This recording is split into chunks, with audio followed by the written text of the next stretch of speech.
கர்த்தருடைய பரிசுத்தமுள்ள நாமத்திற்கு ஸ்தோத்திரம். இன்றைய நாளின் கர்த்தருடைய வார்த்தையாக 1 கொரிந்தியர் எழுதின நிருபம் 12ஆம் அதிகாரம் 31வது வசனம். இப்படி இருக்க முக்கியமான வரங்களை நாடுங்கள், இன்னும் அதிக மேன்மையான வழியையும் உங்களுக்கு காண்பிக்கிறேன். எனக்கருமையானவர்களை, பவுல் அப்போஸ்தலன் சொல்லும் பொழுது சொல்லுகிறார், முக்கியமான வரங்களை நாடுங்கள், அதிக மேன்மையான வழியையும் நான் உங்களுக்கு காண்பிக்கிறேன்னு சொல்றார். இந்த பரிசுத்த ஆவியினுடைய அபிஷேகத்தோடு கூட நம்ம நின்று விடக்கூடாது. பரிசுத்தாவி கிடைச்சா போதும், நான் அதையோடு நின்று, அப்படி இல்லை. ஆண்டவர் இன்னும் முக்கியமான வரங்களை உங்களுக்கு கொடுக்க விரும்புகிறார். ஆகவே தான் அவர் சொல்லும் பொழுது சொல்லுகிறார், நாம் அந்நிய பாஷையை பேசினாலும் அன்பு நமக்கு இராவிட்டால் எந்த பிரயோஜனமும் இல்லை. 14ஆம் அதிகாரம் 1ஆம் வசனம் சொல்லும் பொழுது, விசேஷமாய் தீர்க்க தரிசன வரத்தை விரும்புங்கள் என்று சொல்லுகிறார். இந்த வரங்கள் கர்த்தர் நமக்கு கிருபையாக கொடுக்கிறவைகளாய் இருக்கிறது. ஆகவே இந்த வரங்களை நாம் ஆண்டவரிடத்தில் கேட்கும் பொழுது அவர் நமக்கு அவைகளை கொடுக்க உண்மை உள்ளவரும் நன்மை செய்கிறவருமாய் இருக்கிறார். இந்த நாளிலும் ஆண்டவருடைய சமூகத்தில் நம்ம அர்ப்பணித்து, ஆண்டவரே உம்முடைய கிருபையினால் என்னை நிரப்பும், ஆண்டவரே உம்முடைய அன்பின் கரங்கள் என்னை நிரப்பட்டும் என்று சொல்லி கேட்கலாமா? நம் ஆண்டவரிடத்தில் அன்பு கூறும் பொழுது நாம் ஆதி முதல் கேள்விப்பட்ட விசேஷங்களையும் நன்மைகளையும் கர்த்தர் நமக்கு கொடுக்கிறவராய் இருக்கிறார்.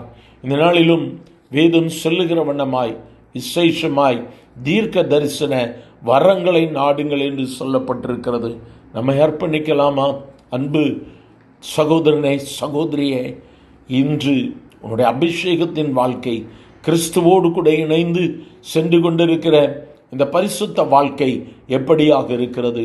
போதும் என்கிற மனதோடு கூட இருக்கிறாயோ? எனக்கு ஆண்டவர் என்ன தொட்டாரு, நான் ரட்சிக்கப்பட்டுட்டேன், அபிஷேகிக்கப்பட்டிருக்கிறேன், இட்ஸ் மோர் தென் இனஃப், என்னுடைய வாழ்க்கை போதும், நான் ஜெபம் பண்ணுறேன் என்று சொல்லி யுவர் கண்டென்ட், அதோட நீ நிறைவு என்று சொல்லி இருக்கிறாயா? அப்படி இல்லை. உன்னை கொண்டு கர்த்தர் பெரிய காரியங்களை செய்ய விரும்புகிறார். இந்த வார்த்தைகளை கேட்கிற தேவ பிள்ளையே, நீ வெறுமையான பாத்திரம் அல்ல. கர்த்தர் உன்னை கொண்டு பெரிய காரியங்களை செய்ய விரும்புகிறார். இன்று உன்னிடத்தில் ஒரு அர்ப்பணிப்பை என் தேவன் எதிர்பார்க்கிறார். திரும்பி பார்ப்பாயா? இயேசு உன்னை அழைத்த நாளை நினைத்து பார்ப்பாயா? இன்று உன்னை அர்ப்பணிப்பாயானால் நீ மேலானவைகளை காண முடியும். Yes, you are going to achieve many more things in your life, my brother, my sister. ஆண்டவர் உன்னுடைய வாழ்வில் அற்புதங்களை செய்கிறது மட்டுமல்ல, உன்னை கொண்டு அஸ்திபாரங்களை அசைக்க போகிறார். இன்னும் உலகத்தின் வாழ்க்கையின் ஓடிக்கொண்டே இருக்கிறாயா? கர்த்தர் இன்று உன்னை வேறு பிரிக்கிறார். ஒப்பு கொடுப்பாயா? நன்றி ஆண்டவரே, இந்த வேலைக்காய் நன்றி, கிருபையின் வார்த்தைகளுக்காய் நன்றி. உங்கள் அபிஷேகத்தின் வல்லமை உங்கள் பிள்ளைகள் மேலே ஊற்றப்பட்டு கொண்டிருக்கிறது ஆண்டவரே. கேட்கிற ஒவ்வொருவரையும் நிரப்பும் ஆண்டவரே. ஒரு புதிய பாதையை நீர் கொடுக்கிற தயவிற்காய் ஸ்தோத்திரம். இனி பழைய வாழ்க்கை அல்ல, பழைய பாதையும் அல்ல, கர்த்தர் கொடுக்கிற மேன்மைக்காய் ஸ்தோத்திரம்.